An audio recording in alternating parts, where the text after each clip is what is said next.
Welcome, BANGover. This is our podcast as you wallow. Oh my god, yes, today's episodes, ladies and gents, boys and girls,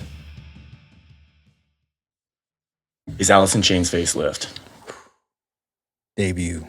30-year anniversary, y'all. Give it up for Alice in Chains. Today, the day we're recording it, is going to be its birthday. We'll get it out like the next day. Apologies. Yeah. You have no assistance over here. This is the first time I think we've actually... It's just me and you. I think it's the first time we've actually streamed it on the actual like day. You know what I mean? That's true. If we just had interns, research assistants, we just focus on being entertaining. But no, you got to start from the bottom, man. You got to do it all by yourself. You know what I mean? From the bottom. So here we are, starting from the bottom of this story of Alice in Chains, the beginning. This album was recorded in like December, right? December 89 to April 90. In 3 different studios, because you go to one for recording drums, whatever, bass, rough tracks, and then you want to go somewhere else to get like a better amp sound, or this place just has great vocal like booth, whatever. This producer works here. Whatever reason, this cost this much, this cost a little, so we'll use all of them, you know? Yeah. That was just kind of how they did it back then. Before we get too far, yes, this is the BANGover podcast. Chris Myers. Here. Hey. Attention. And Scott Allen. We're here to just break down the album's birthday. Break down the album on its birthday. That's what we do. Talk about interviews. Yeah. Celebrate it, sort of. Yeah. Talk about the making of the people. Some of the magic that goes into some of these albums. Surprising stories can be surprising, you know? Like, maybe you didn't know. But in doing so, like, I find myself at a bar and be like, did you know? Like, you know, sitting next to someone drinking, that on that Danzig song, that was James Hetfield singing with them. And they're like, no way. And I'm like, yeah, I run a podcast. So I'm learning. I'm trying to have y'all learn with me. Chris already knows, but I don't. I learn. You can read. Well, no, but I mean, I learn also like through some of this stuff, like learning new things and. Yeah. Plus, we're music junkies. Yeah. We're super fans. I know. We grew up in a household of like giant CD binders and just consuming. You do your own research growing up and loving these bands, but then there's always DVDs. Like, you know, DVDs. There's countless so much information. But I was trying to find time passes, new things come out, and that's kind of, you know, talking about these albums 30 years later. 30 years. Does it feel like it should be older?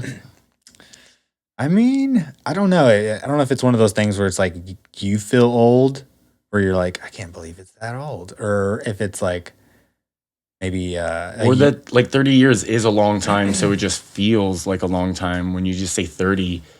It's like a blink of an eye, you know, in the universe time scale. So it just feels like, you know, us being in our 30s, it's pretty much been our whole life, you know? So that's why it feels like a long time, like, I guess. It does, if in a sense, when you look at it like that, but also the you thought it was here before you even, yes, you know? Yeah. And still the shape of the band they're in today to still be kind of playing is still... Right, in 30 years is not that long for a band, to be honest. It's just, as everyone knows, because it's a very well like documented story behind the music, everyone knows, it's, you know, celebrated. That's weird to say, they celebrate someone's death. But, you know, the tragic story of Lane Stanley, the band breaking up, it's almost like the Pantera story. Like, got so high up on the totem pole and they couldn't hold it. One person maybe couldn't hold it together. You know, everyone has problems. Some people just, you know, have more crazier problems, or depression. There's no way of actually explaining how someone feels, you know what I mean? Or why they would do something. So to try to think about like why would they do this, that's something you'll never figure out. So because you had to be there in that mindset, in that place, in his body, going through what he goes through. Seattle, Washington. Shout out to Bria Bill because he was like, "Oh yeah, Lane Stanley went to my high school." I was like, "Did they have a picture up of him?" And they're like, "No," because he died of drugs. Well, yeah, that's He's not kind a of role like model in that way. The tragic story kind of was like not the end of that '90s thing, but kind of It was like 2002, and that's surprising. Yeah. Where you're like, I remember when it happened, and But it was raining. It was just like every day I always hear about a musician dying. I'm like in the back seat of the car, my dad driving, and I hear them say like, Lane Stanley died, or that singer from fucking Drowning Pool. It was the same way. It was just like, oh, what a depressing day. You see here, I just want to see when because they did the reunion, which was the unplugged thing. See, that was 96, and that was the last time they kind of got together. Was it 96? That was when it was released, as far as the album. I know one of their last shows were opening up for Kiss, because, get this, here's the kicker. Stone Temple Pilots frontman, Scott Weiland, had to go to rehab for heroin. So they got Alice in Chains on to replace them as the opening act. And at the end of that show with Kiss, Lane Stanley overdosed on heroin. Kiss had to be thinking like, what is with all these bands? Yeah. Why heroin? Yeah, that's weird. I mean, yeah, and that was like the last performance that Lane Stanley played with Alice in Chains. To do 96 to 6 years right there of like not interacting with them, and then he passed away. Yeah, it's like always probably trying to make it happen again, but the drugs always got in the way. And we've seen that in like a good 80% of all the behind the musics we've ever watched. Alcohol, whatever it was, your addiction, your vices, it will get in the way of your true passion if you let it, And we always say this, like older musicians now, if they haven't kicked it already, they're not around. They don't play or they're dead. You know what I mean? I'm sure being a drug addict every so often, like Ozzy, you kind of go back at it, but you always try to get clean. It's just a never-ending struggle. You know what I mean? Yeah. Something you got to balance, but that's in doing so with everything. When people eat food or, for me, it's alcohol, like trying to balance that out and, trying not to be an alcoholic or trying not to be overweight. It's the balance, the creative balance with that. Like living, staying healthy, but also being able to perform and I say meditation, CBD, therapy, and exercise. Yeah, and I mean, how many your of body and your mind? These bands we've talked about on here, where it's like the drugs were fueling them in the studio. Like these albums almost wouldn't be without the drugs. So it's like, and that's that's an argument that those musicians had with themselves, trying to get off the drugs, thinking that I needed the drugs to create this, to create pain. I needed to be in the great artist debate. Do I need to be? Will I still be as good sober as I am drunk? And it's like so fucking like the comedians. Will I be as funny sober as when I'm wasted on stage? And the answer is always the same: yes. It is never not. You know what I mean? I get like having to move your vice in some way. Like if you're an alcoholic and now you just smoke weed, you're still kind of doing something. You're not sober, but you're not drinking because that was part of a problem for you. So therefore you got over that to move on. It's like having a fucking anger problem. It's the same thing. You got to work on your anger problems to get through it so you don't fuck up a gig. So you're not showing up late to a show or canceling a show because you're too fucked up. You know what I mean? You have a job to do, sir. So, I mean, just a bit of advice out there for anyone. You really don't need this to perform. You know what I mean? You don't. You don't need heroin to be a good songwriter. You know what I mean? He had pain in his heart already. He was using heroin to dull the pain, not to make the pain greater, to push him further in music. That's never the case. It didn't inspire him, I don't think. You know what I mean? The inspiration was there because he needed to like get this out in some way. That's just how I feel. I've never done heroin. Or leave a comment if anyone out there has tried it, and let me know what you think of it. Did you immediately come up with a fucking song when you were like, I got it. I got $1 million idea. Oh my God. I don't understand. I don't understand how like a drummer could do heroin, and that blows my mind. You know what I mean? Yeah. So let's get into it a little bit. Yeah. You know, again, we start off with this as saying, When "Hey, did Chris." Yeah. When did you? I don't know. When I turned on the radio and When I could did you start hear Alice in remembering Chains? things. Yeah. Yeah. It was kind of always there. It was in movies. Those 90s Yeah, for real. rom-coms. I think it was or just like, radio. you know, comedies. And then also Radio. the MTV was still MTV, you know? Yeah. But I just remember them being like, it was one of those like where you have like those phases of like, I'm gonna listen to all these 90s bands, and you just like You hear one, you're like, you want more. Exactly. Or you see like the influences or the like the trees, the 6 degrees of sort of like trees of like this person was in this band who was in this band. You know what I mean? You were like reading something like an interview on this person, because I guess that's how you would do it back then. You would have to read Rolling Stones. They would talk about other projects they were in. They would talk about other bands that they're going to work with. And then you kind of have a map of like, oh, this was his first band. I really want to check that out, you know? Yeah, or like, hey, they play, you see even, what is it, posters. Like the thing, you see these posters of bands, and then you're like, oh, they played with those. Tad played with L7. It's like you see all these like connections. You're like, okay, and you're like, I got to check that out. Yeah, exactly.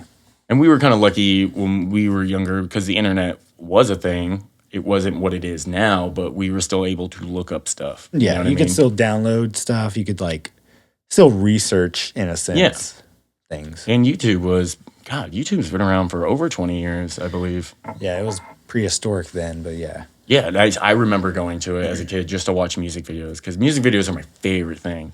And that's probably how I've seen or like really start to listen to Alice in Chains with some of those music videos. They're so awesome. They're so dark. You know what I mean? They really catch your attention. They're not boring at all.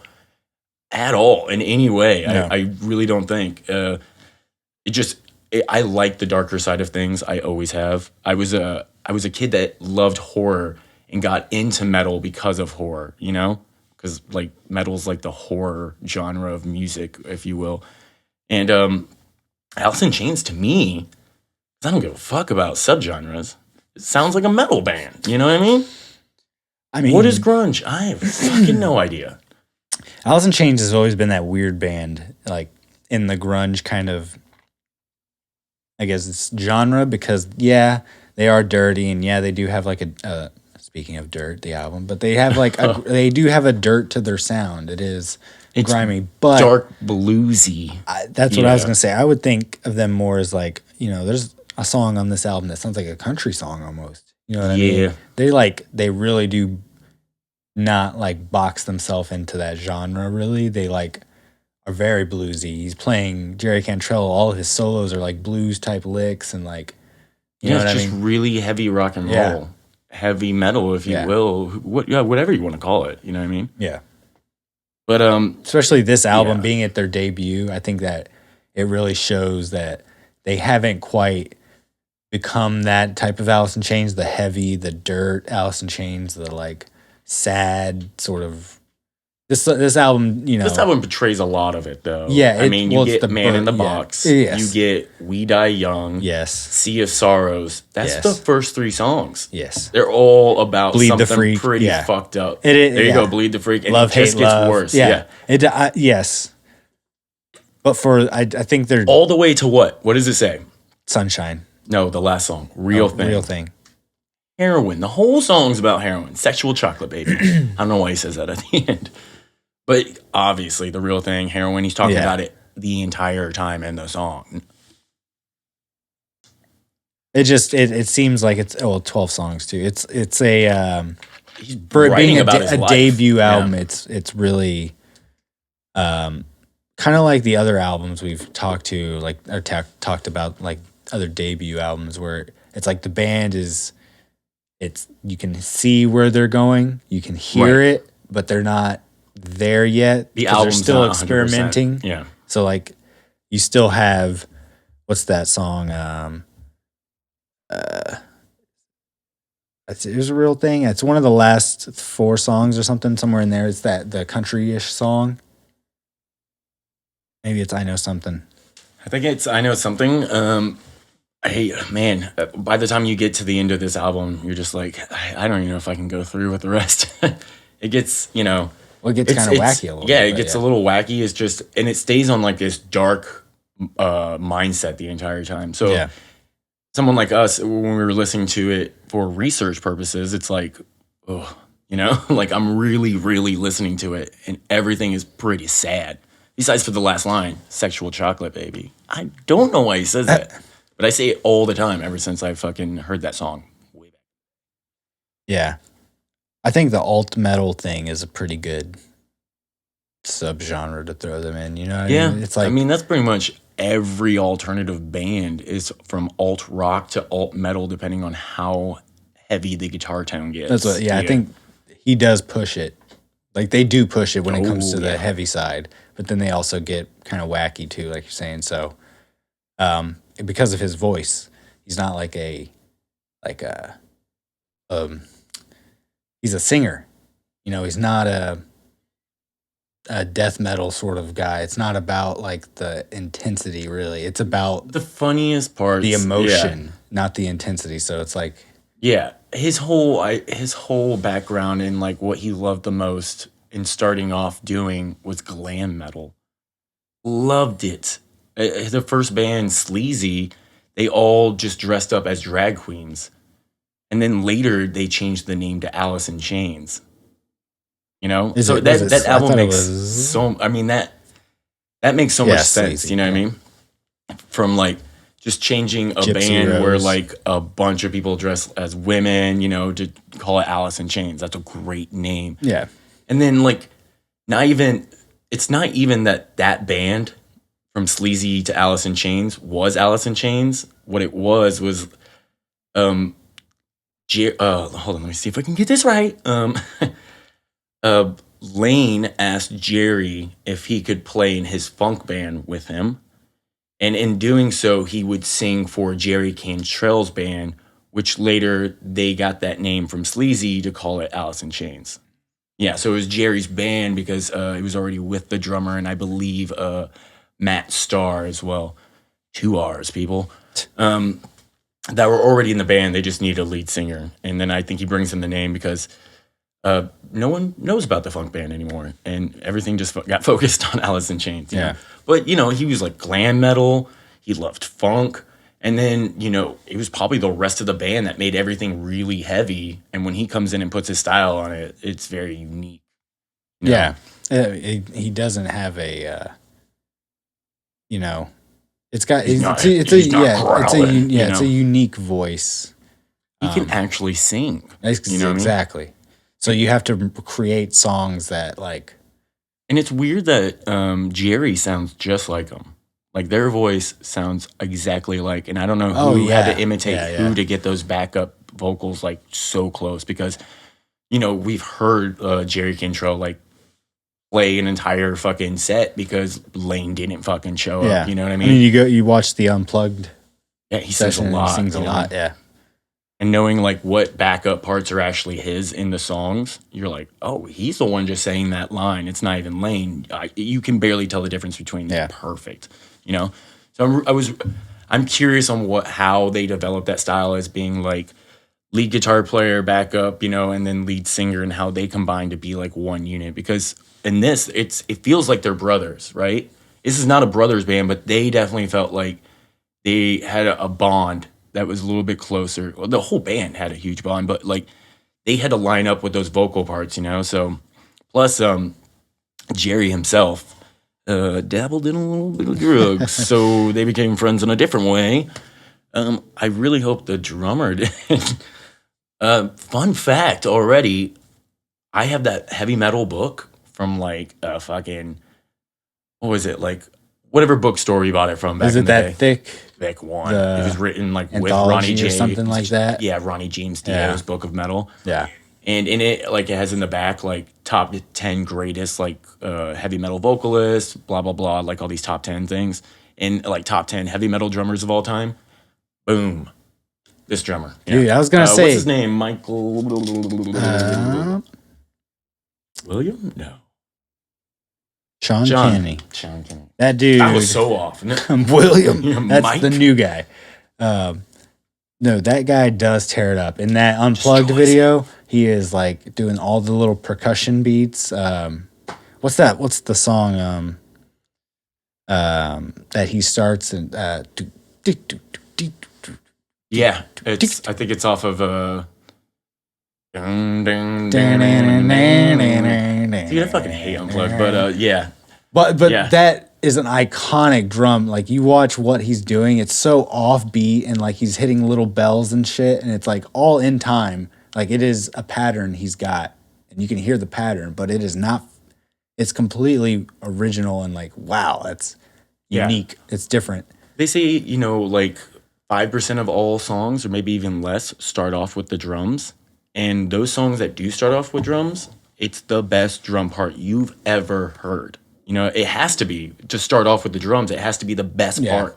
So it has to be one of the best drum licks ever. I was thinking of that. That's kind of a thing. I was thinking of that today with in the 90s, kind of like spawned that a little bit. These grunge bands, you know what I mean? They were inspired by like those awesome bands. The 70s, like doing like inspired by bands like Grand Funk Railroad. I was gonna say Grand Funk is like because they nailed it. Yeah, you got to really get that shit. And obviously Led Zeppelin. Led Zeppelin. I was thinking iconic drummer. The Who Scentless had Apprentice today. Like that is such a classic. It's so simple of a drum beat. Dave Grohl. Dun dun dun dun dun dun. Dun dun dun. Dude, it gets so stuck simple. In your head. Yeah. And like, and then at the same time, the Smells Like Teen Spirit intro. You know what I mean? Like, there's like the 90s, these grunge bands really did.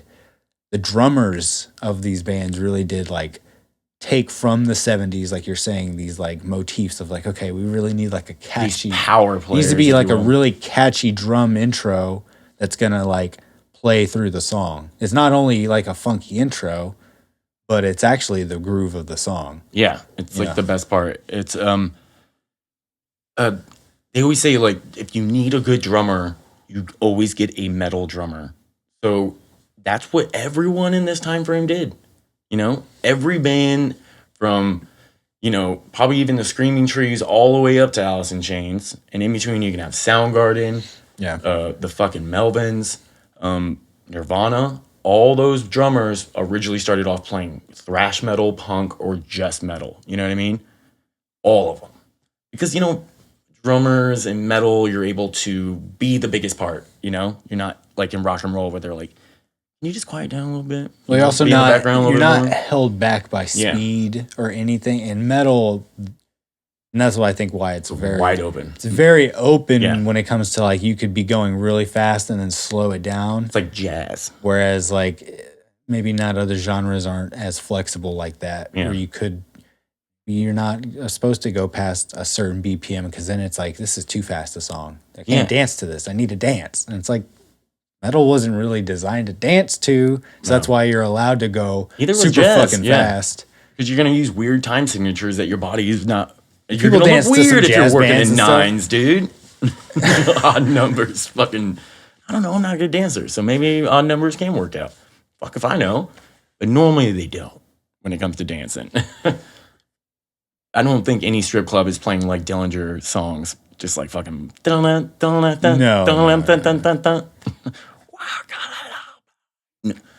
Some Cannibal. Yeah. Dance to this. And if you put on Alice in Chains at a strip club, it might be the most depressing dance you've ever seen. There'll probably be like 4 people in there. This lady has like a C-section scar. She's like in her 40s. Maybe her kid is actually It's like the song she puts on when she's pissed off. It's like the end of the night. It's like, fucking goddamn, I want to get out of here and just... I just imagine them crying at the end. Oh my God. So it's not about me. It's about the lyrics. It's so sad. Oh my God. All these songs are so sad. Yeah. At times where like...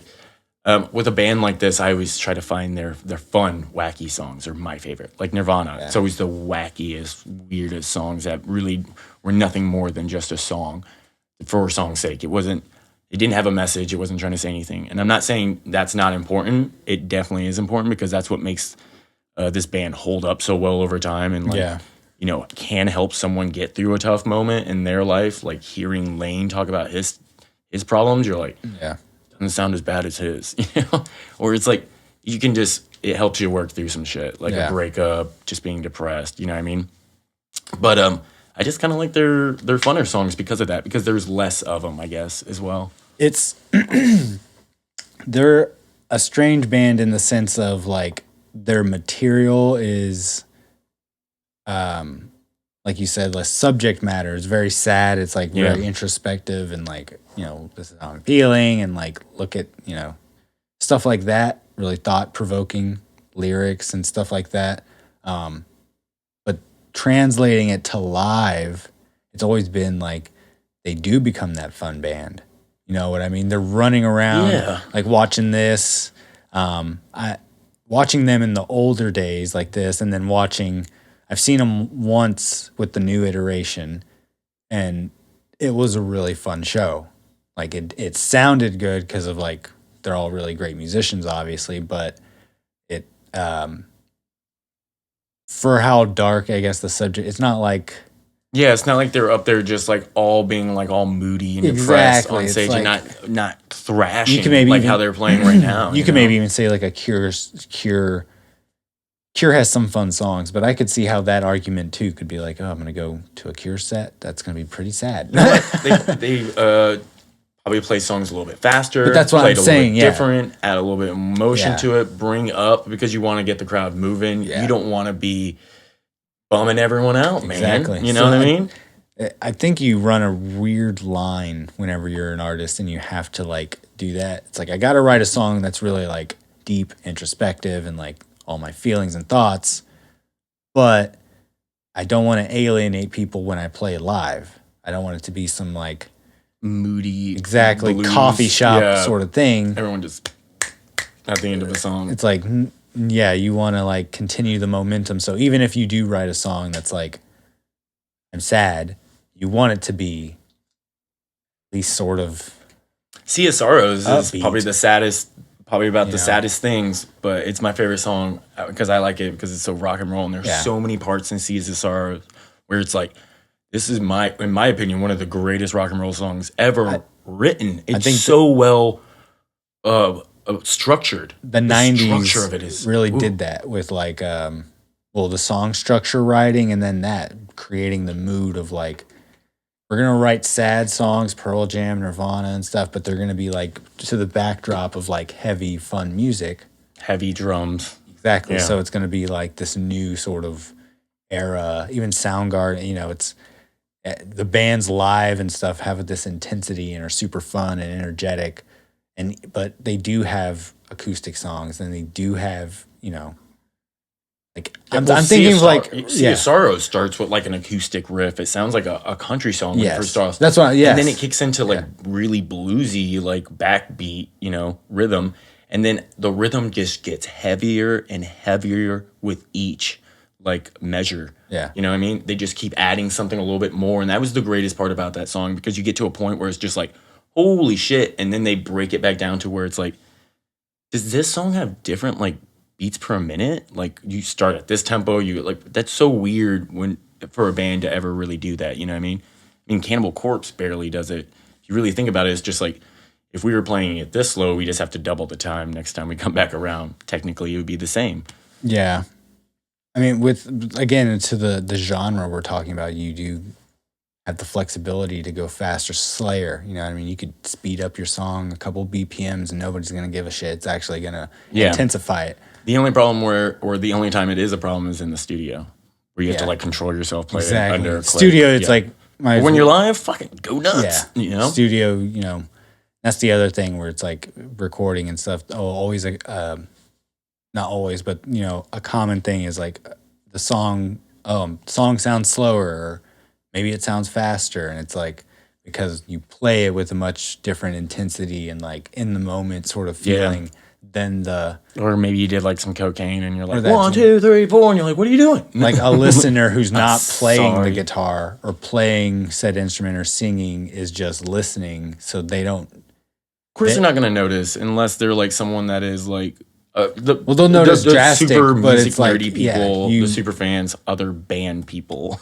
There's like that saying in like video, like audio stuff, where it's like if you can't hear anything, then they're doing a good job, right? If you don't like the mistake or whatever, like if you're not able to hear, I'm not really saying this quite elegantly, but basically to that sentiment of like If you can't hear the mistake, dude, it's so fucking nobody loud. notices Yeah. nobody notices your job until a mistake happens.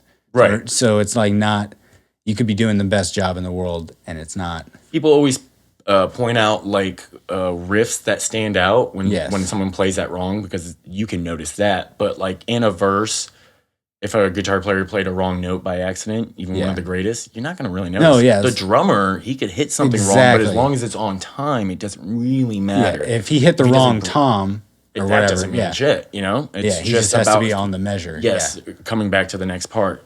So it's, And vocals are hard too, because it's like the way your throat sounds. Yeah. Because I would love to be a better singer, but you to work on this instrument, you know what I mean? yeah. And it's embarrassing sometimes.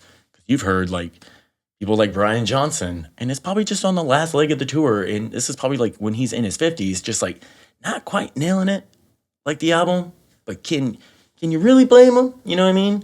He's like, this is only the 90th show, and he can't do all of fucking Girls Got Rhythm correctly. You know what I mean? Well, Because yeah. it's the highest pitch That's song exactly, in the fucking yeah. world. They're like, It's like there was fucking studio, and I had multiple chances to breathe in between. there's the argument that they're old, you know, they're at I can't such do it age, anymore. and I'm on the 90th show of this 100 plus show. tired, Yeah, yeah. they're tired, or you could get it where, you know, it's, Singers have it the worst. you got it in the middle of the tour, and they're like kind of like fresh. They're like, Is that why Lane wore sunglasses on stage? I think, I don't know, probably the lights in it, you know, The heroin. the heroin lights. No, but just Fucking injure yourself, that man. the, You step right off stage real fucking fast. yeah. I think that's the tricky thing with doing long legs like that of touring. Mhm. It's like your fans don't, you know, you're on the first day of the Yeah. tour. It may be a good show, it may not, because their band is just they're just starting. Maybe they're rusty. You know, The who weather. knows? The weather. If it's cold outside, it's going to be really hard to move some muscles and to fucking open up some But then vocal cords, baby. You know what I mean? you see 'em at the But last you, dates. You do it because it's rock and roll. The show Yeah. must go on. You make a couple of mistakes. Who cares? It's about the energy. Not everyone's going to be perfect. Not everyone's Gojira when they play live, all right? Not everyone's that. And I've heard Gojira fuck up. And I don't know why. It just happened one time. I was like, I didn't think they ever made a mistake, but they did. That's what I No mean. one's perfect. I've heard So get off their backs.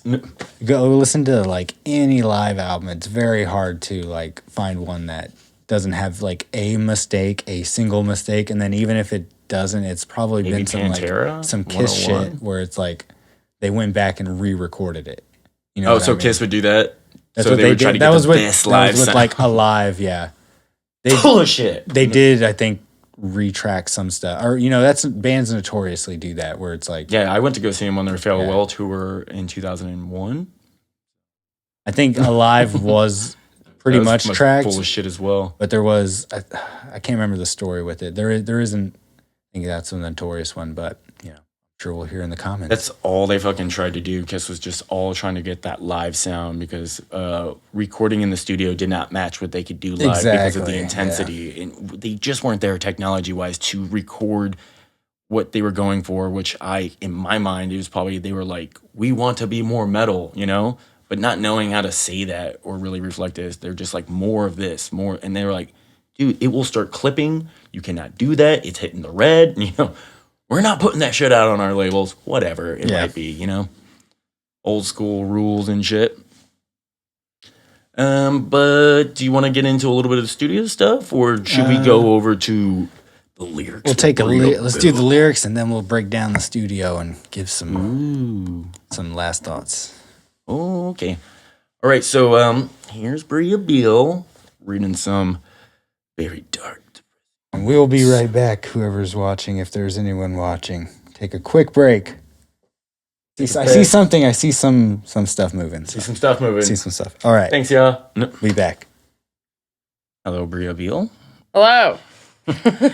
Right. Let's get into it. First song, Sea of Sorrow. Mind of destructive taste, I choose to stroll amongst the wastes that was your heart lost in the dark. Call off the chase, walls of thought, strong and high, as my castle crumbles with time. I think of you, oh yes I do, such a crime. You opened fire and your mark was true. You opened fire, aim my smiling skull at you. You opened fire, I live tomorrow. You I'll not follow, as you wallow in a sea of sorrow. Lines cut across my face, why you laugh at my disgrace. I'll never know how far to go to reach that place. This sounds like a nursery rhyme. It just reminds me of a terrible, sad nursery rhyme. It is exactly a very sad nursery rhyme. Like, very dark. Annabelle Lee shit. Girl running into the ocean. Appropriate because they're from the waters. Of depression. Hey, deep. It is. It's a dark place. I can speak to it. You can't. Right. You opened fire and your mark was true. You opened fire, aim my smiling skull at you. You opened fire, I live tomorrow. You I'll not follow, as you wallow in a sea of sorrow. Yeah, this totally reminds me of Annabelle Lee. In a sea of sorrow. I love it. Yeah, all the drowning, all the Annabelle Lee, all the lost love things. Oh, so good. So good. All right. That's good. Next song. Bleed the Freak.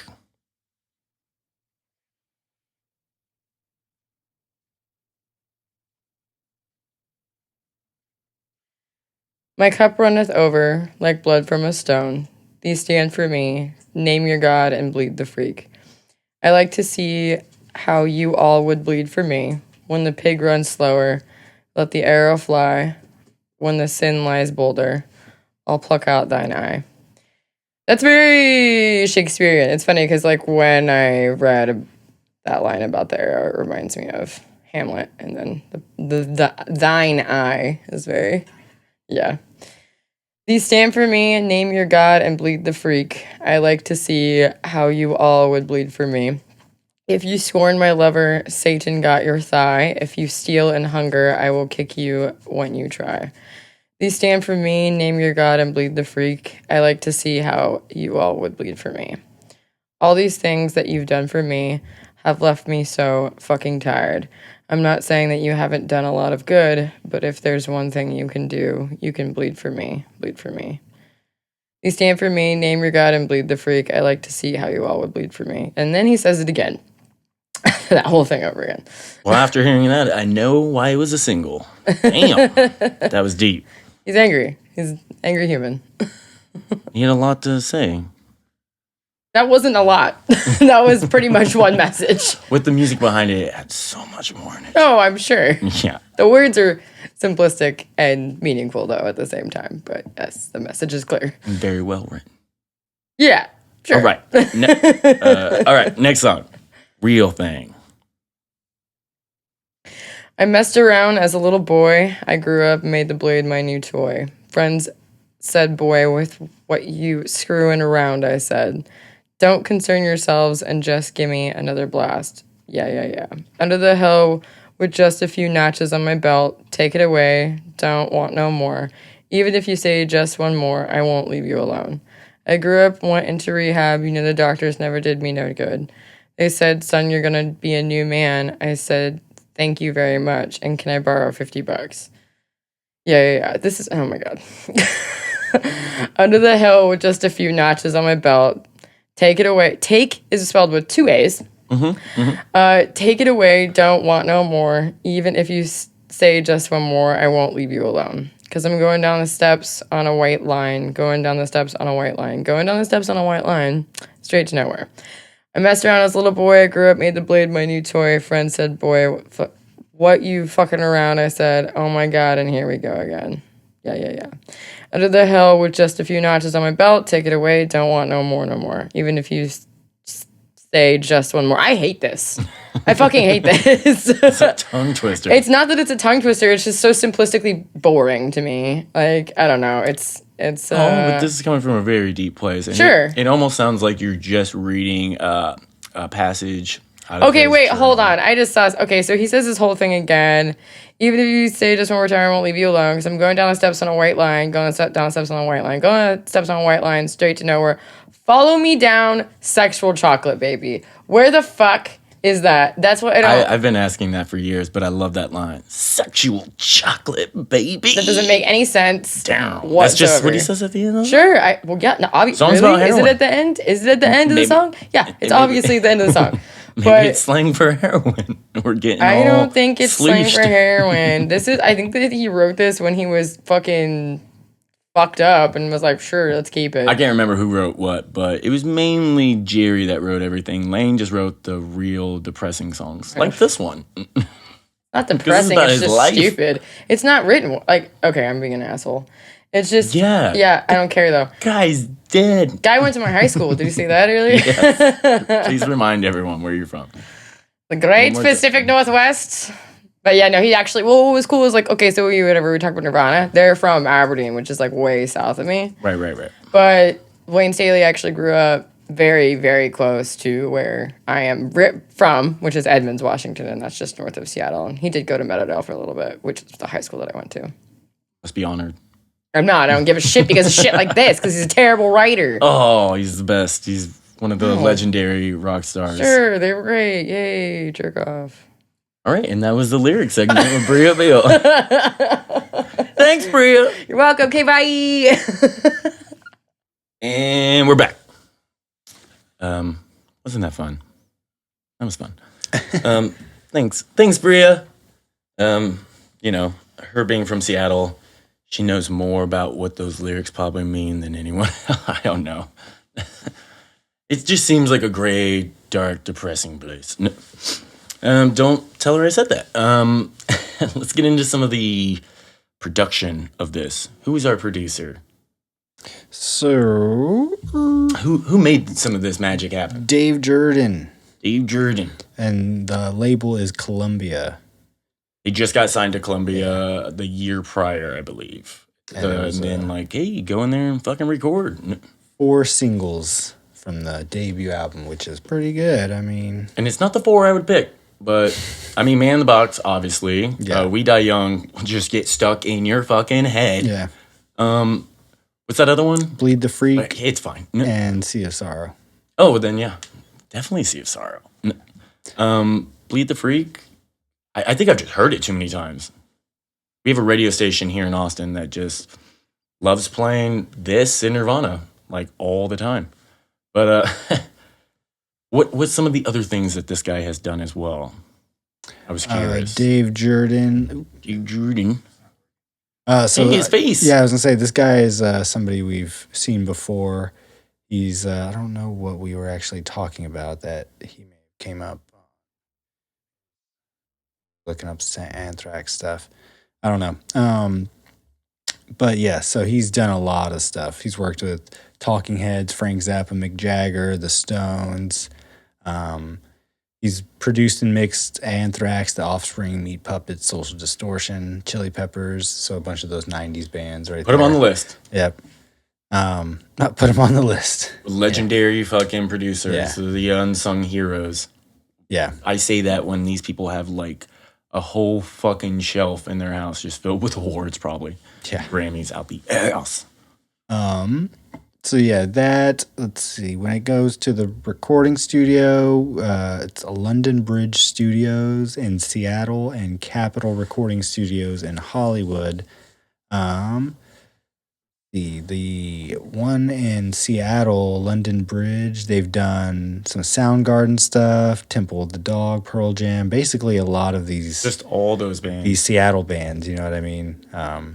Because, like we've talked about on the Nirvana episode, bands before like the 90s did not come through there on tour. So if you lived in Seattle, you had to drive to like somewhere else to go see a band because there was no music scene in Seattle. So because of that, all these people that lived there started making music and created a music scene. Mm-hmm. So it just blew up and became like a capital staple on the a map of the world of like hot spots for music. You know what I mean? Yeah.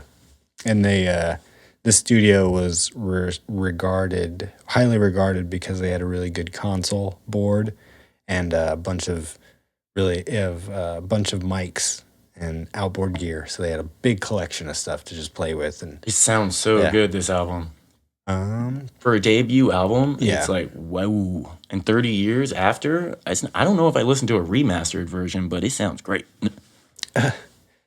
Some fun facts here with the recording. The producer or the promoter, Randy Hauser, became aware of him at a concert and then offered to pay for some demos. But a day before the band was going to record at the Music Bank, the police shut down the studio because it was one of the biggest raids in the state's history for marijuana bust at the studio right before. So they were selling weed probably to fund the studio. Yeah, maybe, I guess. Yeah, or they're using that weed to record some really good music. Yeah.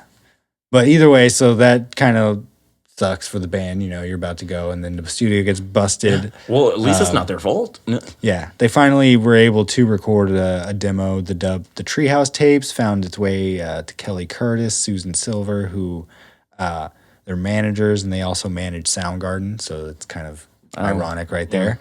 They passed the demo to Columbia Records, their A&R, and then that basically got them an appointment with the president of the label. And then based on those demos, the Treehouse tapes, which they'd sold at shows and stuff, they signed the band in '89.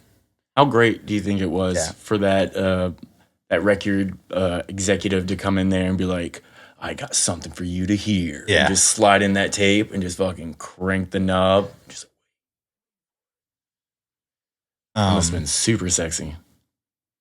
So yeah, they were super hot at the time, so the label pushed for this, we need this album now, debut album. So they get them in the studio, get them hooked up with Dave Jordan. What is it? Let's see, there was a quote here. Let's see, trying to see who says. Oh, so this is by Dave Jordan. He said, "I told Jerry Cantrell, Metallica took Tony Iommi and sped him up. What you've done is slowed him down again. He looked at me and said, 'You got it.' That's how I got the gig." Holy shit! So they kind of hell of a compliment. They kind of right there bonded. Like, you get it. You get it. I'm going back to Sabbath. Fucking amazing guitar player, Jerry Cantrell. Yeah. Damn. And then also Sean Kinney, the drummer, basically did the whole album with a broken hand. Because he's a beast. Yeah. He said he almost didn't play on the record. They were rehearsing with the drummer from Mother Love Bone, Greg Gilmore. And then he was sitting there playing with one hand, guiding him through it. And then Jordan came in. They started to try and do it, and he was like, "Screw it. Pull the plug. This is not going to be the same." Luckily, they took some time off. He had a cast on it for a while. They were like, "I can't miss this," so he cut it off in the studio and kept a bucket of ice by the drum set, and he kept his hand down. Painful. Played with a broken hand. I tried not to do that again. Your first big break, and you fuck it up. Your first big break. Yeah, break. So yeah, that's pretty crazy. That guy was probably sweating, dude. Yeah. Here's Jerry over here just like getting his dick sucked by the producer, and the playing fucking with a drummer's broken worried arm. that he's gonna get replaced. Which hand do you think it was? It had to be the fucking snare hand. That would probably, in some ways, be the worst hand because really? hard you have to come down on the snare to really get that crack is harder than you're ever gonna use your. For hi-hats and cymbal stuff? So yeah, because you want to be softer on that. Okay. So when it comes to like smacking that snare, on every fucking 2 and 4, you really got to put power in behind it. Yeah. Thank God you're in the studio, not on fucking tour with a broken hand, Yeah. So that's that's pretty much the extent of like the troubles of any of that. Then it was peaked at number 42 in the summer of '91 on the Billboard 200. And it was the first album of the, quote, grunge movement to reach the top 50 in the America Billboard 200. So this is before, never mind. This is before the whole... Yeah, before it all blew up. Because this is still, we have... I can't remember that goddamn Soundgarden Louder, Faster, whatever the fuck it's called. But they were the first ones to record like an actual like album from any of those bands in that area. So it was Soundgarden first, and then I guess here Alice in comes Chains. With the same management company, Exactly. the same fucking Same managers. the same idea in mind to like, this shit is hot right now. We got to get it out. Yeah. Yeah. Did you notice that date when this came out in 1990 and you said 91? You know what I mean? Like it took some time for people to even, and then that's only in the top 50. We're not even getting up to the top 10s. You know what I mean? In the summer of 91. So it's like, yeah, and holy shit. And it's like one song was a single. It's August in now. the 90s. Yeah. Almost a whole year from now. It's like until it became even popular. Yeah. Where it was playing all the time. That's so crazy to think that it really did take that time. Yeah. You know, to really, you know, I heard that as well when I was a kid. It was like, I heard Nickelback for the first time. And then 4 years later, I hear that same song again, and it's played everywhere. Yeah. But I didn't understand, like, but this is old, and how this all just things just swell seep up. into Yeah. So, do we want to play a little bit of that interview of them talking about kind of how a slow roll Facelift was compared to something like Dirt? I'm gonna wrap up here with some statistics. So yeah, there was 3 music videos. Yeah, CSR, We Die Young, and Man in the Box. They all had music videos. Man in the Box got to number 18 on the mainstream rock charts. A year later. And Alice in Chains, they were also nominated for the best hard rock performance with vocal Grammy Award in '92 for Man in the Box. They lost to Van Halen. What? In '91. That was with the new singer of Van Halen. For the album Unlawful Carnal. It's gonna be chills. Why? The music video for Man in the Box was nominated for Best Heavy Metal Hard Rock Video in '91 at the MTV Awards, and then the album also won Best Debut Album at the 1991 Foundation Forum. Fun fact here, Ozzy listed Facelift as one of his 10 favorite metal albums. I can see that, dude. He's like, oh man, This guy is recent. understands. This is recent. Yeah. He did this. Yeah. Ozzy is he's probably feels this album more than anyone. You know, he's like exactly what he's going through. I know exactly what each song's about. You know, so it probably connects with them in a really special way. And then the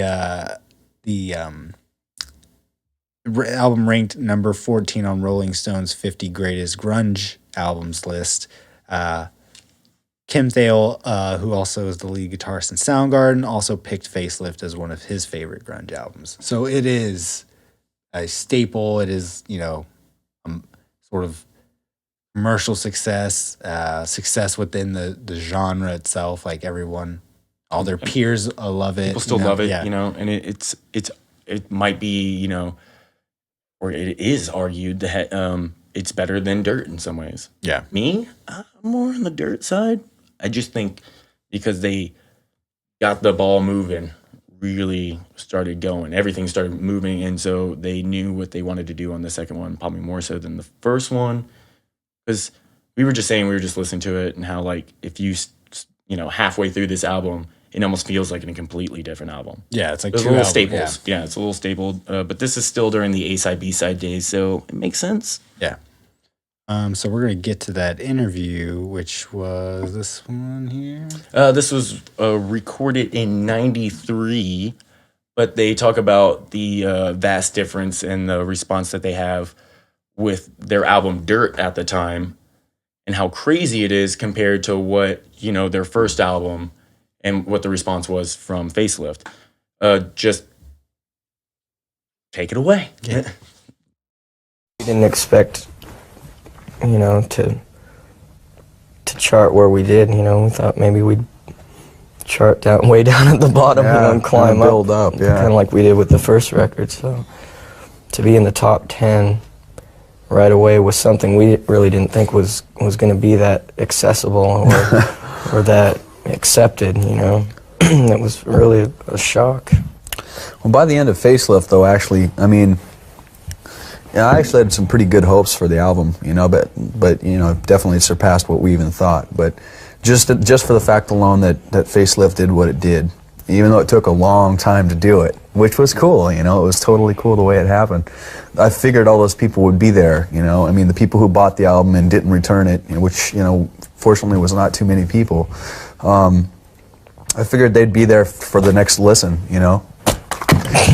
For the next listen, and they were, so we expected that to happen, but boy, not the fucking way it did. It's pretty cool. It's kind of amazing sometimes, It's like in 3 months we've done what it took us like 16 months to do last time, It's pretty wild. It's a set, it's a space. People will get different attitudes about you if you are something in their head, as far as like if you achieve. So yeah, I just wanted to like have them play in their own words or say in their own words, how the response was, in the beginning, Yeah. and where they went to with their next album, Dirt, just top 10, like bam, Yeah. But he was right. They got to find the band with Facelift. This is the album that everyone found Alice in Chains with, and then by the a year later or whatever, how often or the time frame was of finding it, they come out with Dirt, and you're right there, like he said, you're right there to buy it. It didn't take you your older brother to come in and be like, you should listen to this, or one of your friends to introduce you to this band, because that's how it was back in the day. You know? Someone had to like be like, have you heard this? Because I don't believe the radio stations were Passing that, tapes. You like people made tapes and then passed them. Yeah. Hey, check this band out or whatever. Because some of our favorite bands weren't like really radio played until way later on, like way later on. Now it's everywhere, but in the beginning they're like, we're not playing this, Big fucking whatever the fuck those places are called. Fucking go on. Just lost my thought. Go on. I'm gonna finish out some of the like personal production stuff with like the band. Got Lane Staley vocals, Jerry Cantrell basically doing the backing vocals and guitar. Mike Starr, who's the bass player, does backing vocals on Confusion. And then Sean Kinney, who we talked about doing drums, also does percussion and then additional backing vocals. And he played piano on Sea of Sorrow. With a broken fucking hand. Yeah. And then you also got Kevin Schuss doing additional vocals, produced, recorded, and mixed by Dave Jordan. Some additional engineering by Ron Champagne and Leslie Ann Jones, who has done engineering work for Skywalker Sound and Lucasfilm Limited. So she's pretty made a career out of herself there after doing that. Assistant mix engineered by Bob LaCivita. Mastered by Eddie Schreier. Management is, like we said, Kelly Curtis and Susan Silver, the same managers of Soundgarden. Didn't know that. They got an eye. They have an ear. A&R is Nick Terzo, and then your product manager is Peter Fletcher. And rounding out basically everybody production for the album. And they just felt like they just went in there and knocked it the fuck out, dude. It feels a little stitched in some ways because obviously you had some of these songs prior. Yeah, the whole fact that the album kind of seems like it's two albums. Yeah. Like kind of that's a common thing with these like debut. And just the way they recorded albums, Sometimes you get a band where it's like the debut's one big cohesive piece and it's like, wow. But sometimes more than likely it's, what we've kind of touched on, it seems like bands kind of are finding themselves. So they're taking bigger risks. So that's why you end up with a more varied album. Right. Like, seeing what sticks, what's going to stand out a year from now. Yeah. People stuck to those songs, so now those songs become kind of pillars and like, okay, we kind of have to write another Man in the Box. Well, can't write exactly that, but can't write, what is it? Sunshine, or whatever, you know what I mean?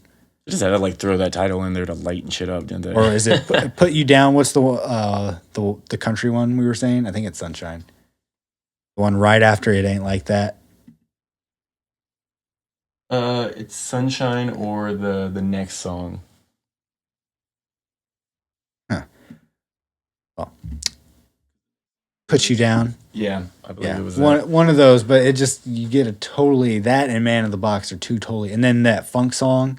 Yeah, a Like couple the- of those end songs sound pretty funky, They're dude. completely different than like what We Die Young and Man in the Box are. Yeah, So- everything's real dark at the Yeah. top, and then it kind of just fades off, but it still holds like its own aura with each song. Still, no matter what, Mm. you know, even. We were saying how like, oh, we don't even remember these songs as much as like the first half of this album, you know, just trying to think about it using our memory.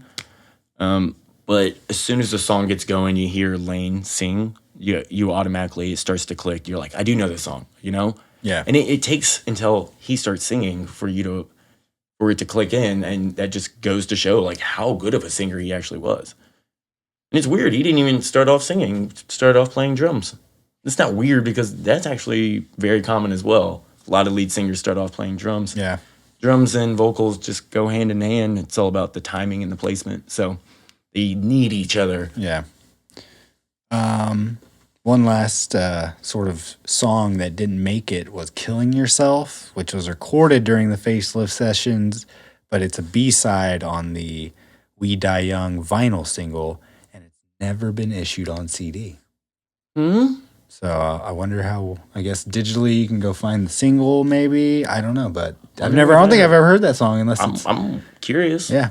You know, we were LimeWire kids as well, and we love stealing music. Yeah. There was a extensive tour for this album, which is pretty notorious, I guess, because it did kind of. I remember seeing like shirts and like promotion for the tour, and then I was like, "Oh my god, Alice in Chains is like playing with these bands," and it was Anthrax, Megadeth, and Slayer. It was the Clash of the Titans Jesus. tour, and they were the opening slot for that. Wow. Talk about. I guess I would start doing heroin too. Just cut the edge, man, on having that. Yeah, Those many people there. They Maybe started- didn't all show up at once, but they started with like guys are Iggy legends. Pop and Van Halen and stuff, like opening for them.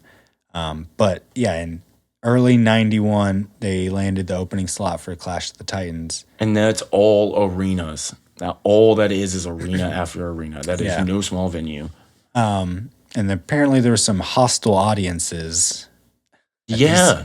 All they want is venue. metal. Yeah, they want fucking Megadeth and Slayer. This is not Slayer. Yeah. We Die Young. Right. They all like Man in try the to get Box. all Yeah. Try to get down bluesy. Anthrax bassist Frank Bello recalls them earning the respect of the others by standing up for themselves. Quote, if there was a guy starting shit, Lane would jump into the audience and beat the fuck out of that Fuck guy. yeah. So yeah, that some Rock and roll that yeah. dude. That's some hardcore shit. Also, it's kind of observed by people that they were thrown in front of the wolves in a sense. You know what I mean? I would Like, say so to open up for that. Oh, and my that's how they God. earn this You know what I mean? respect amongst metalheads.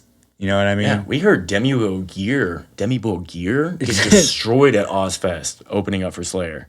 Like no one gave a fuck about that black metal band. Oh, that was savage. Yeah. The crowd was. Demi Bogear is fine. All they were trying to do is playing some metal. No.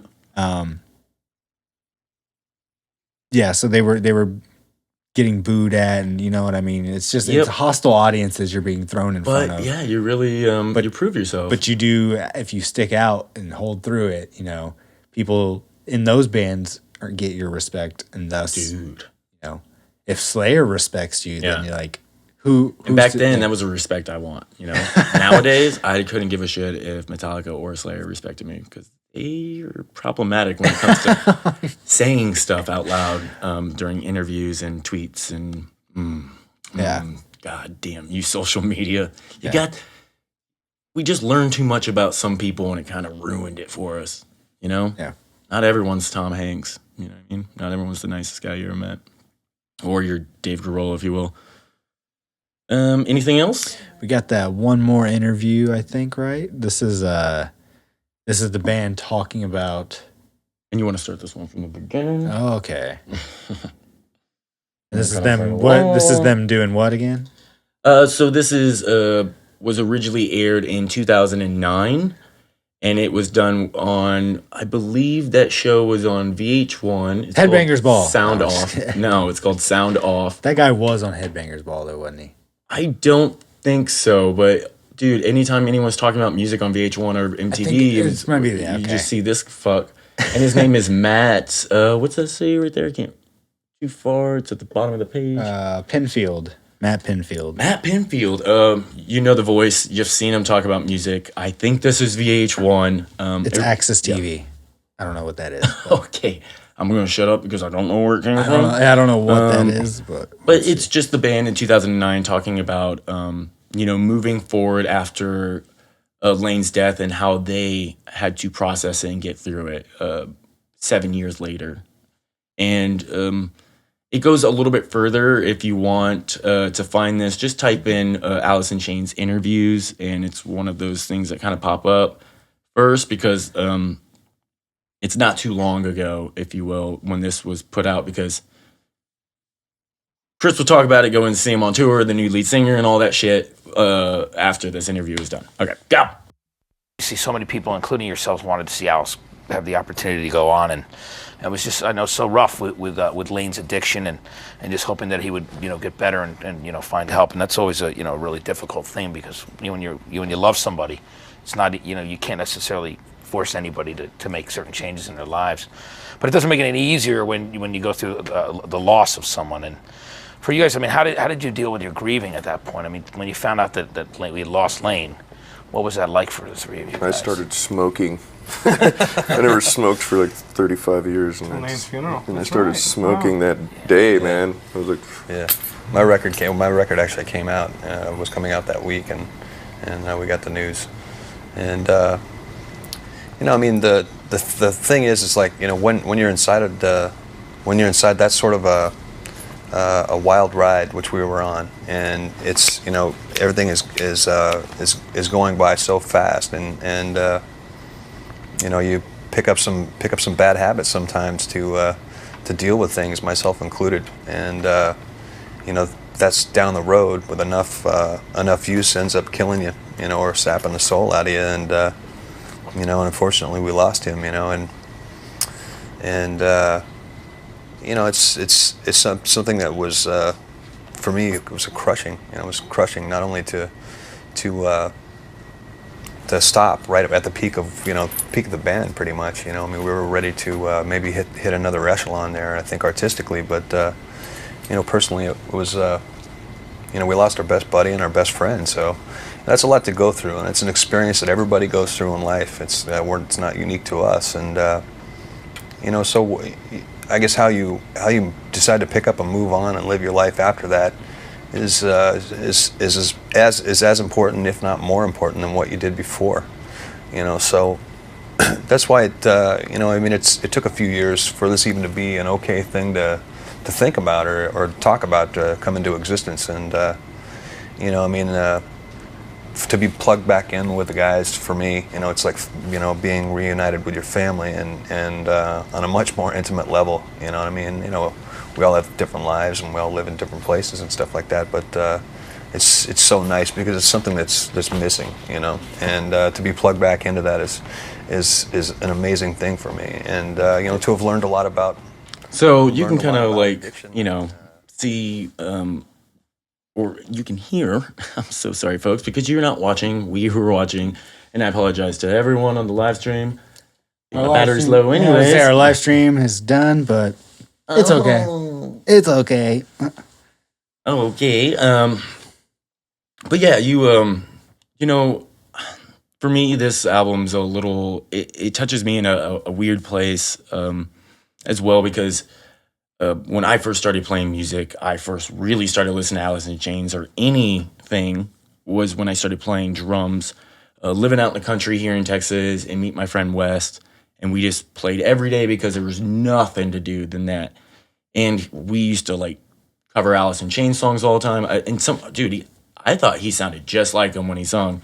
He was a great guitar player and a great friend that was going through some shit himself and didn't get on the other side of it. And he's no longer with us, which, it's I think about it all the time because that's where my musical journey started, and it also I always keep it in the back of my head where it's like, I don't want to get addicted to any drugs. I don't want to get in a state of mind like that, or I want to focus on this and make this my top priority because having something like music that I can always say to other people where I'm like, they're like, what do you do for a living? And the first thing I want to say is like, I'm a musician, because that's something that's like, you're not a bartender, working at a fucking convenience store or retail or whatever you do for actual money. Yeah. It's like what you're actually doing that inspires you to wake up every day, that gets you up out of bed, that, why we're doing this podcast, Chris, it's because we're musicians and we fucking love this shit. And in doing so, so many things around you can inspire you, or certain situations will make you stronger and push forward, you know what I mean? Mm-hmm. But a lot of this stuff, in these songs always remind me of my friend, Wes Miller. And yeah, I'm trying not to cry. Well, that's a good promotional or sort of just encouragement for not doing stuff like you're saying, and Yeah. again, Talk to someone. all of the Please, stories we've this way. heard where it's like if of people doing it because they maybe feel like I'm not going to be as good on it or off it or whatever, that sort of thing. Like you said, it's always the reverse. It always is. They're always the same. Never. And you'll always go through Yeah. a rut being a musician, an artist, a writer, a creator of content in any way. But that's part of the process. And getting on the other side of it only makes you better at what you do. So if you're feeling that frustration as a musician listening to this right now, just know it will get better. Keep pushing through it. And if you're feeling any thoughts of suicide or can't get off certain types of drugs, please go get help or talk to someone, because it is very serious. Yeah. Speaking of, Personal experience Lane and what and- we've been talking about exactly, all day. Exactly. All of the above.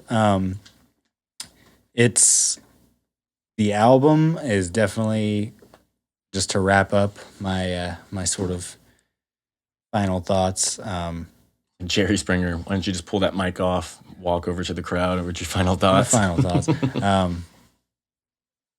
Sort of is to that sentiment of just like seeing how talented he was and where the band could have kept going.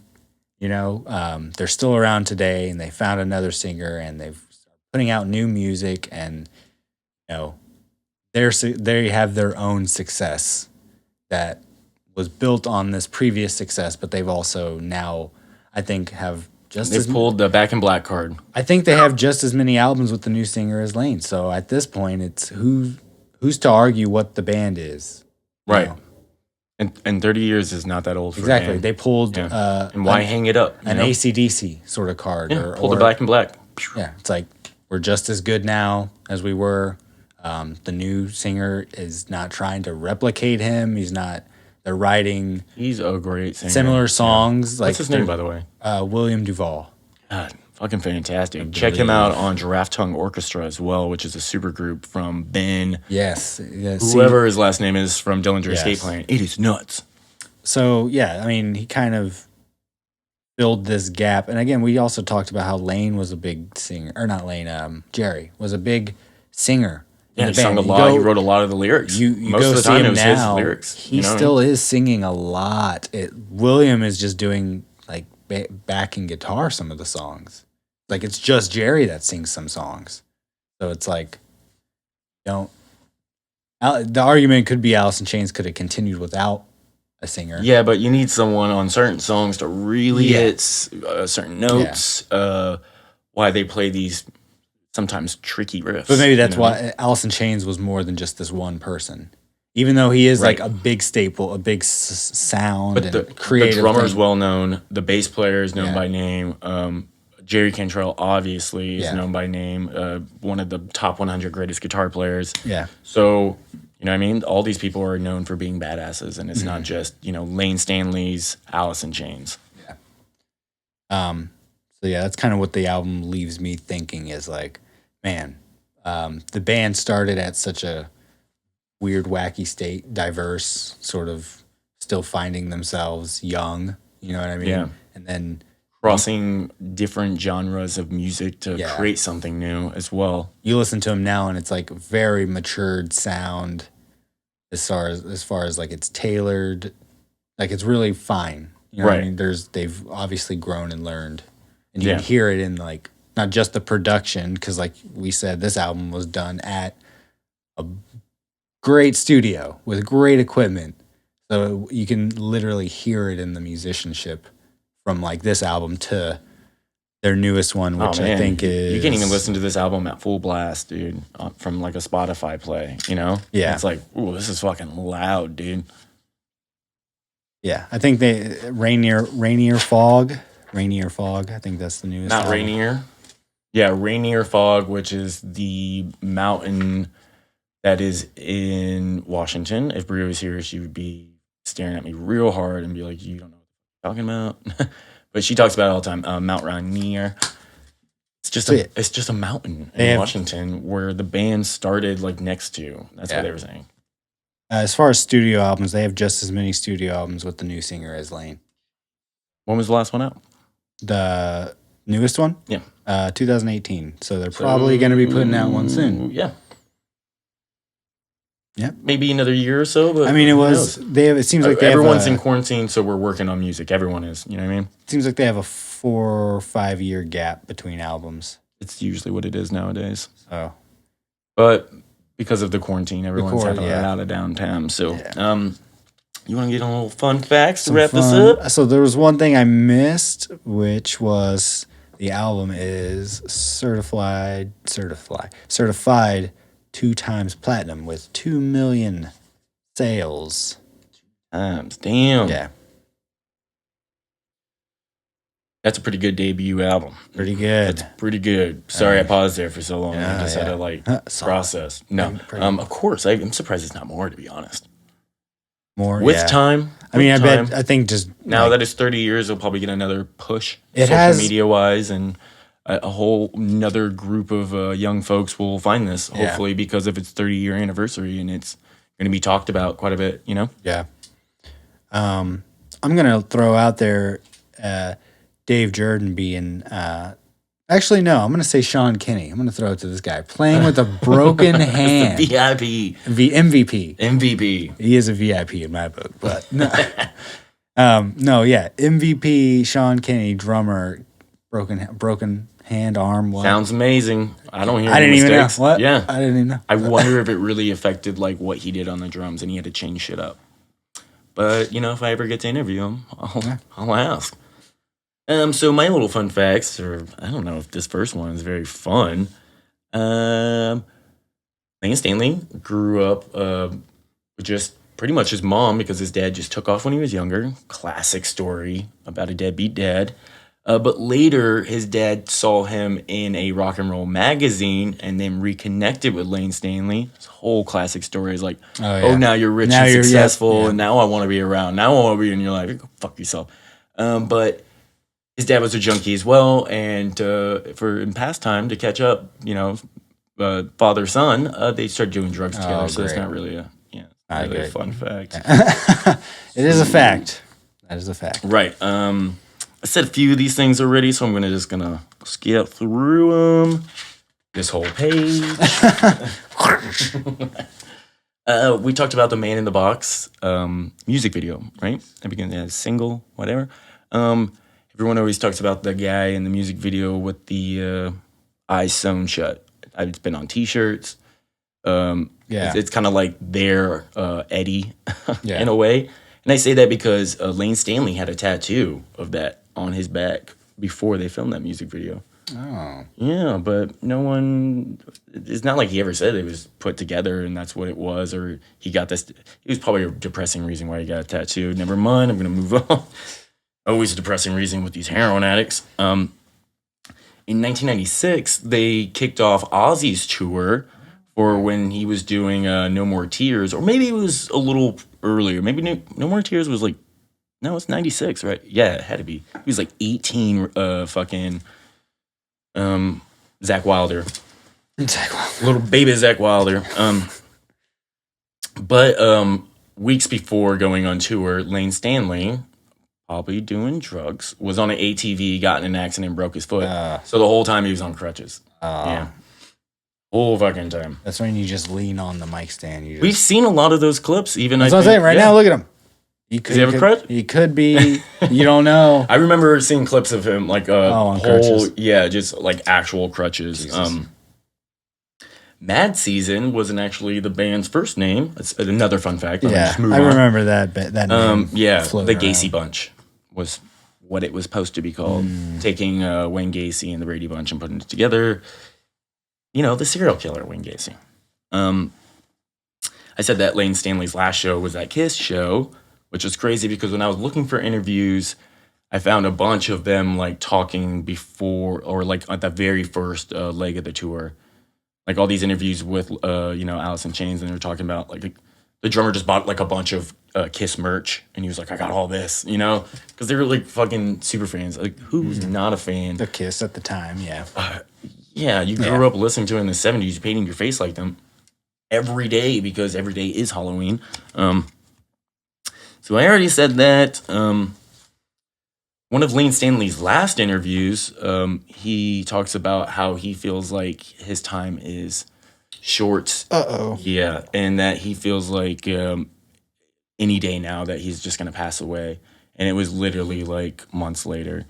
But when you say shit like that, you pretty much made it you made it come true. You didn't have to, but he was saying, if you've done as much heroin as crack as I have, like this is the final stop, should have stopped a long time ago.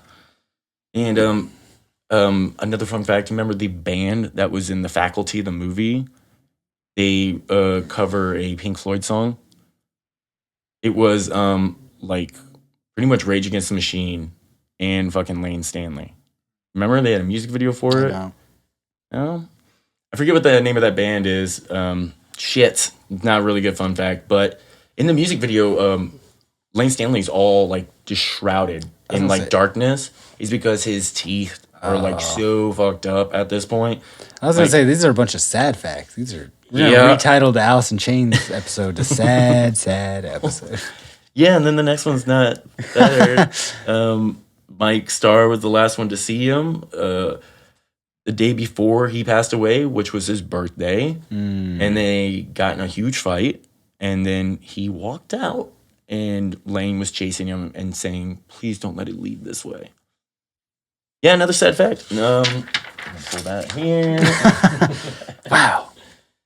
And everyone knows this one. Lane Stanley dies the same day as Kurt Cobain. August. What years were this? Was 2002. then yeah, Kurt's August 90 or April. I'm sorry, April 5th. Yeah, 8 years they said. 8 years, and he wasn't found until like 2 weeks later because they found him on the 19th. Wow. Yeah. So just like in that, it's really weird that those lined up like that, right? The Kurt Cobain thing. Oh yeah. Because Lane Stanley was one of the last people to talk to Kurt before he went into his whole like rehab sabbatical and ended up, the tragic story that happens there, So heroin, hell of a drug. Oh my God. And it's so crazy that it was just a bunch of kids that all grew up around the same time, had all the same kind of taste in music, just loving rock and roll. And the bands that came out of there are legendary. Yeah. You know what I mean? Changed the shape of rock and roll. And I could name 3 mega hits. If you want to put Pearl Jam in there, it's like 4. Some people argue that they're not actually from there. They moved over there because of the scene. I would say the fucking Melvins. It's just so many. Mudhoney, the list goes on. You know what I mean? Yeah. So it was great to take a stop back at this time in music history and see from the other perspective, from the other side of things to where it's like, I hope we get to talk about Mudhoney because in talking about Nirvana was like the start. It's like you see it only from one side. And Tad and all of them. And then we did Tad, so hopefully we'll stop by this place again. Yeah. And I'm sorry about the sad facts this week. Those were extremely sad. It was Loudwire's top 15 facts about Lane Stanley. They're all just bummers. Pretty much. Oh, Jesus. Yeah. All right, well, please follow us on Instagram. got a bunch of fun stuff at coming up. BANGover Productions. Me and Chris doing some covers. We just put out a little spoof video of us playing some Cannibal Corpse because we just want to create content for y'all. We're obsessed with it. Find me on OnlyFans. Follow our YouTube page at BANGover Productions. You'll find all our stuff there. Our other podcast, We Are Horrible, will be uploaded there as well.